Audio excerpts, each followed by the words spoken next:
మీ Mukunda jewellers లో నక్షి మేళా సందర్భంగా free shipping across the world.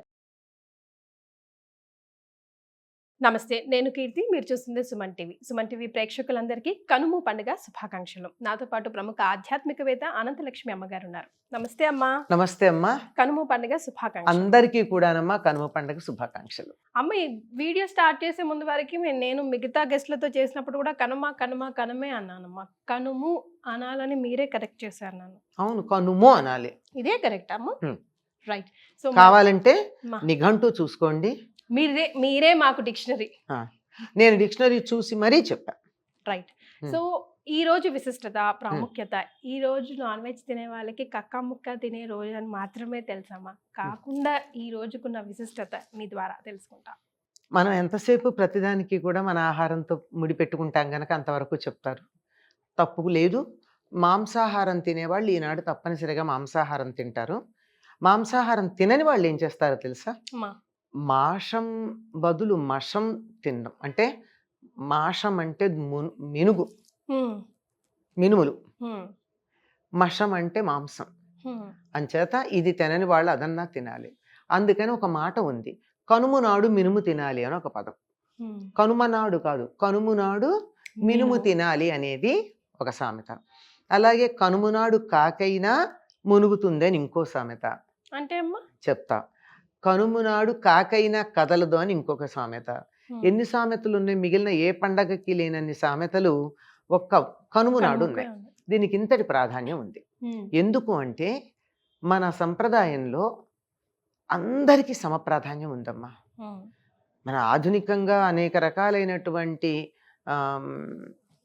పేర్లు అనకూడదు కారణాలుగా సమాజాన్ని రకరకాలుగా విడదీసి వాళ్ళు గొప్పవాళ్ళు, వీళ్ళు చెడ్డవాళ్ళు, వీళ్ళు తక్కువ వాళ్ళు, ఈ తక్కువ వాళ్ళని ఎక్కువ వాళ్ళు అణగదొక్కారు, వాళ్ళకి ప్రాధాన్యం ఉంది, వీళ్ళకి ప్రాధాన్యం లేదు లాంటి సమాజాన్ని ధ్వంసం చేసే సిద్ధాంతాలు వచ్చాయి. ఇవన్నీ రాకముందు అందరికీ సమప్రాధాన్యం ఉండేది. అలాంటి ప్రాధాన్యం ఏమిటి అంటే కనుము ప్రత్యేకంగా పొలాలలో పనిచేసే వ్యవసాయదారులకి, వ్యవసాయ కూలీలకి, వ్యవసాయంలో సహాయం చేసినటువంటి పశువులకి, వ్యవసాయంలో సహాయం చేసినటువంటి వస్తువులకి కూడా పండగ. అంటే మనకి రైతు ఎంత ప్రధానమో వ్యవసాయ కూలీ అంత ప్రధానం, వ్యవసాయంలో సహాయం చేసిన పశువులు అంత ప్రధానం. అంత ప్రాధాన్యం అక్కడ సహాయం చేసినటువంటి నాగలి, బండి మొదలైనటువంటి వాటికి ప్రాధాన్యం. అందుకని ఈ రోజున పశువుల పాకను శుభ్రం చేస్తారు. పాలేర్లని పూర్వకాలం పూర్తిగా ఇళ్లల్లో ఉండేవాళ్ళు. ఈ రోజుల్లో లాగా 10 to 5 జాబ్స్ కాదు అవి. పూర్తిగా ఇక్కడే ఉండేవాళ్ళు. రాత్రి ఇంటికి వెళ్ళి పడుకునేవారు, లేకపోతే ఇక్కడే తినేవాళ్ళు, ఇక్కడే సమస్తం ఉండేది. అందుకని పాలేరు కానాడు ఇక్కడే తలంటి పోసుకోమని వేడి నీళ్ళు ఇచ్చి, కుంకుడుకాయలు ఇచ్చి వాడిని తలంటి పోసుకోమని, వీళ్ళందరూ తలంట్లు అయిన తర్వాత సహాయం చేస్తాడుగా, అయ్యాక వాడికి కొత్త బట్టలు ఇచ్చి, మాంసాహారం తినేవాళ్ళేమో ఇక్కడే భోజనం తినమంటారు, మాంసాహారం తినని వాళ్ళు మీ ఇంటికి వెళ్ళి తిన్నాయన అంటారు. ఎందుకంటే వీళ్ళ ఇళ్లలో వండుకోరు కదా. ఈ రోజు ప్రత్యేకంగా మాంసాహారం తినడం అలవాటు ఉంటుంది కనుక మా ఇంట్లో తినం గనక నువ్వు మీ ఇంటికి వెళ్ళి తినమని చెప్తారు. ఆ రోజు వాడికి సెలవు. పూర్తిగా పశువులకంతా పండగ, పశు పాలకులకు కూడా పండగ. అంటే మరి పాలేరులు ఉన్న రోజుల్లో మాట చెప్తున్నాను. ఇప్పుడు పాలేరులు అలాంటి పదాలే లేవు అసలు, మనకి లేవు గనక ఇప్పుడు ఎక్కడుందండి అని చెప్పి గట్టిగా అంటే సమాధానం కూడా లేవు గనక. అందుకని ఈరోజు ప్రత్యేకంగా పశువులకు పండగ. అందుకే పశువుల శాలను శుభ్రం చేయడం, పశువుల్ని కడగడం, వాటి కొమ్ములకు రంగులేయడం, ఆవులు మొదలైనవి అయితే వాటికి పసుపు అవి రాయడం. ఇంకా రంగులు వేసి ఏం చేస్తుండే వాళ్ళు అంటే ఆ పసుపు రంగేసిన చెయ్యి ఓ పక్క రంగు, ఎర్ర రంగు వేసిన చెయ్యి అటుపక్క, ఆ గేదెలకి వాటికి ఇటుపక్క చేతులు ఉండేవి అనమాట. ఎర్ర చెయ్యి, పచ్చ చెయ్యి, అలా ముద్రలు. అలా వాళ్ళకి ఇష్టం వచ్చినట్టు, వాళ్ళ ఇష్టం, ఆ ఆవునో గేదెనో వాడి ఇష్టం వచ్చినట్టు అలంకారం చేసుకోవచ్చు. వాడికి ఇంకా ఆట విడుపు ఆ రోజు. ఇంకా అయిన తర్వాత పశువులకు కూడా వినోదం ఉండాలి కదా, వాటికి కూడా ఎడ్ల పందాలు, ఎడ్ల బళ్ళ పందాలు, తర్వాత పొటేళ్ల పందాలు, కోడి పందాలు, ఇవన్నీ కూడా పశువులకు కూడా వినోదాలు, పశువులతో వినోదాలు చక్కగా ఉంటూ ఉండేవి. నాగలి, ఎడ్ల బండి, వాటిని కూడా కడిగి పసుపు అవి రాచి వాటికి హారతులు ఇచ్చేవాళ్ళు. ఇప్పుడు దసరాకి మనం దసరా ఆయుధ కూడా పూజ ఆయుధ పూజ చేసినట్టు. చేసినప్పుడు ఇచ్చినట్టే దీనికి కూడా ఇస్తారు. కృతజ్ఞతమ్మా. అదే అవి బాగుంటే కదా మన పని జరిగేది. అంతే కదా. నిజంగా నాగలి బాగుండకపోతే ఎలా దున్నుతాడు? రెక్క అంచేత ఆడితే గానీ డొక్క ఆడదు కదమ్మా. అంతే కదా. ఇప్పుడేం చేస్తున్నారు? నాగళ్ళు లేవు, బళ్ళు లేవు, ట్రాక్టర్లకు చేస్తున్నారు తప్పనిసరిగా. వాటి వల్లే కదా మనం బాగుపడుతున్నాం, సుఖపడుతున్నాం, ఎంత సహాయం చేస్తున్నాయి అవి. అంతేకాకుండా ఈరోజు ఇంకా ఏం చేస్తారంటే నెలంతా చేస్తారు, ఇప్పుడు బాగా చేస్తారు. ఈ వరి కంకులు తెచ్చి పొలానికి వెళ్ళి వరి ఎట్లా ఉంది, పంట ఎలా ఉందని చూసుకుంటూ తన పొలంలో కావచ్చు, పక్క పొలంలో కావచ్చు తీసుకుంటే ఎవరు ఏమనరు. కంకులు తెచ్చి వాటిని చాలా అందంగా కుచ్చుల్లాగా కట్టి ఇంటి ముందు కడతారు.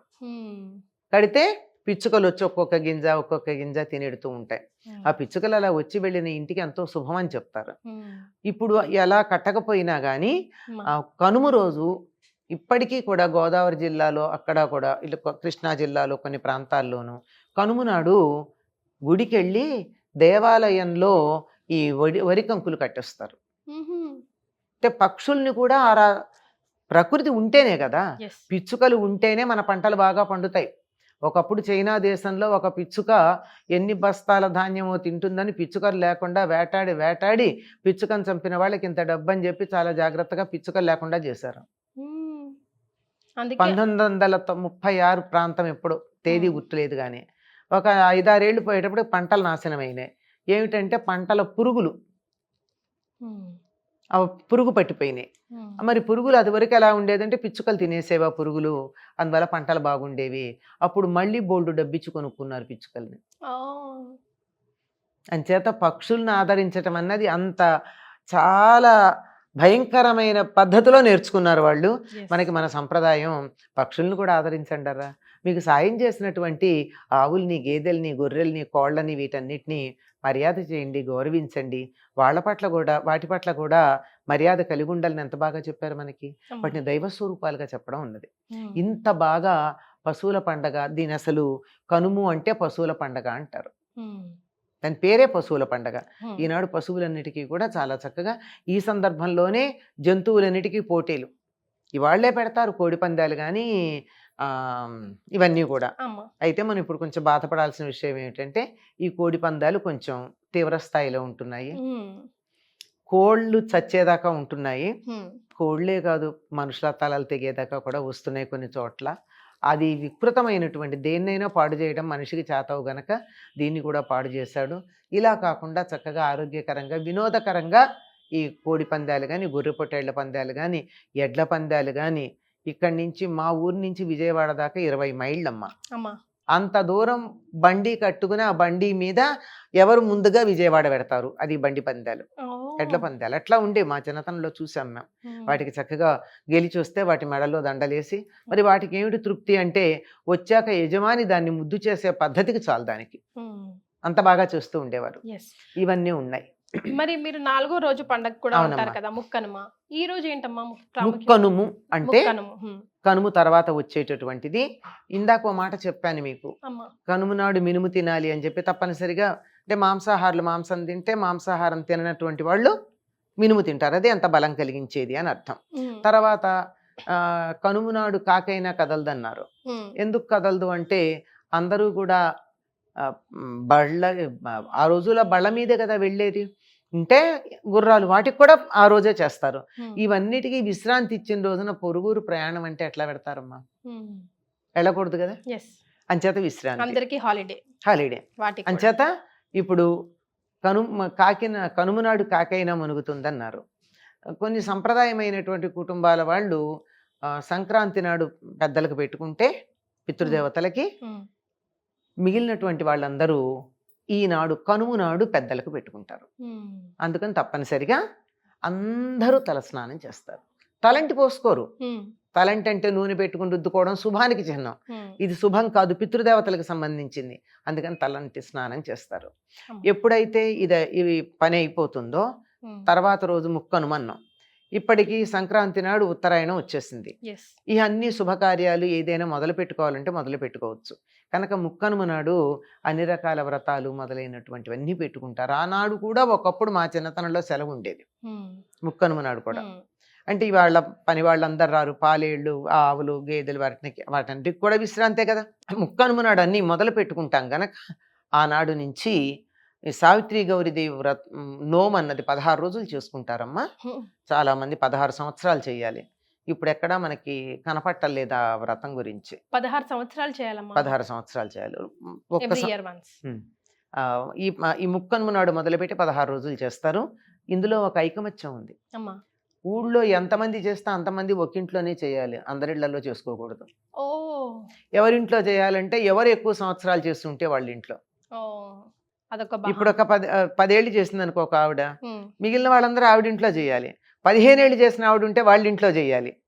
లేదా ఆవిడ ఎవరి దగ్గర చెప్తే అక్కడ ముందు రోజు వెళ్ళి కుమ్మరి దగ్గరికి వెళ్ళి, ఇక్కడ మళ్ళీ కులం అని వేరే అర్థాలు తీసుకోకండి అమ్మా, పూర్వకాలం మాట చెప్తున్నాను. అప్పుడు తప్పనిసరిగా గ్రామంలో ఒక కుమ్మరి ఉండేవాడు, ఊళ్ళో వాళ్ళగా కుండల అవసరాలు తీర్చడానికి.